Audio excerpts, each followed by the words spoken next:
Hello. Today we're talking about the nicest addiction that probably most of us have, and that's rescuing people who haven't actually asked to be saved.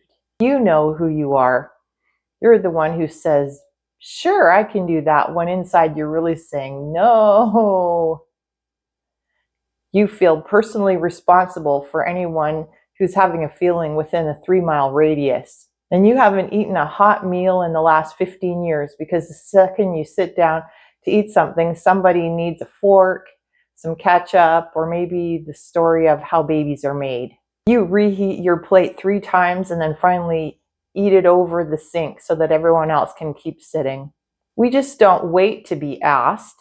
We're already halfway out the door with solutions that nobody asked for. We outgive God and then wonder why we're running on fumes and resentment. Here's the moment my friend knew that she had a problem. Her grown daughter called and said, "Mom, the dog threw up and I'm freaking out." 30 seconds later, she was in the car with paper towels, ginger ale, and a priest for the dog. The daughter was 34 and she could have handled this herself. My friend missed her yoga class again. And then the resentment hit. "Why doesn't anyone ask for what I need?" she moaned. Because she's trained them to be the 24-hour crisis vending machine. Insert problem, outcomes, solution. No coins needed. She had done something that her daughter had never asked her to do, something that she was perfectly capable of handling herself. And then she resented her daughter. I have the same problem. Every school morning for the last 10 years, I've played a game of extreme hide and seek. 6:50 a.m. and the bus comes at 7:06. One of my kids comes barreling down the stairs in full panic. "Mom, I can't find my signed permission slip. It was due yesterday, and if I don't turn it in, I'm gonna get a 0. Instantly, I go full-blooded Sherlock Holmes on steroids. I'm flinging couch cushions, digging through backpacks that smell like dirty gym socks and despair, checking under beds. I'm yelling helpful things like, "Where did you see it last?" and simultaneously sprinting to the printer to print off a new copy, because Mr. Johnson will understand. Meanwhile, my kid is just standing there, watching me, not looking, just waiting for Mom to work her magic, as always. The bus is now 3 minutes away. One morning, I actually found an overdue library book wedged between a couch cushion and a fossilized granola bar. I thrust it into triumphant hands and shoved the child out the door. The second the door closed, I realized I just taught my child that panic plus waiting equals Mom will fix a problem faster than they could look for it themselves. So now I'm practicing the hardest sentence in parenting. "I'm sorry that feels really stressful. You've got 8 minutes until the bus comes. I believe that you can find it yourself." Then I sit down and pretend that I'm scrolling through my phone while the tornado rages around me. The first week, I aged 10 years. The second week, they started setting their alarm clock 5 minutes earlier and started putting the things in the same place the night before. Miracles do happen. I used to think that if I didn't rescue, that I was cruel, heartless, a bad Christian, a bad mom, a bad friend. Turns out the opposite is true. Real love says, "I see you're hurting.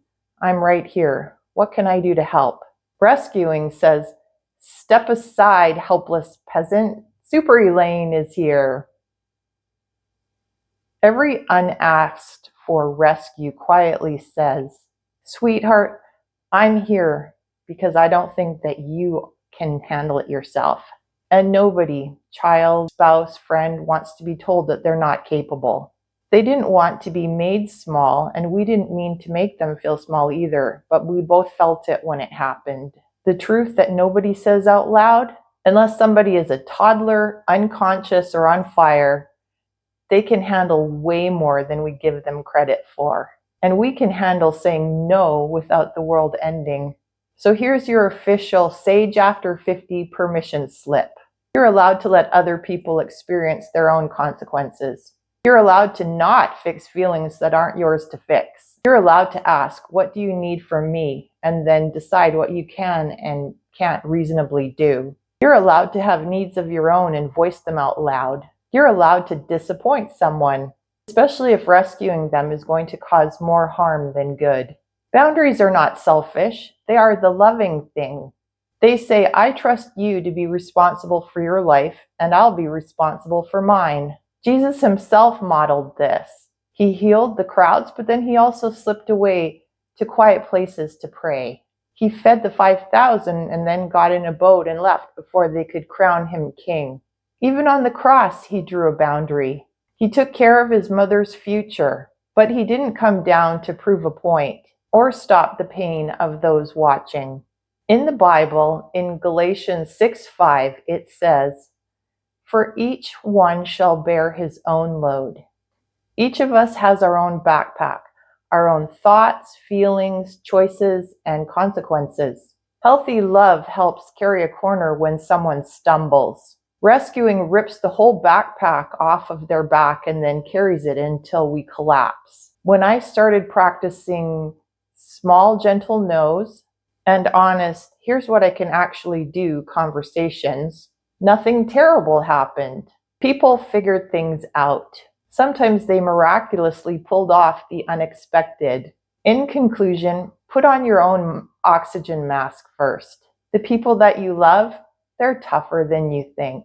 And you're more loved than you've let yourself feel. So drop your favorite rescuing horror story in the comments below. And if this gave even one of you permission to stop carrying the load of the world on your shoulders, hit like and subscribe.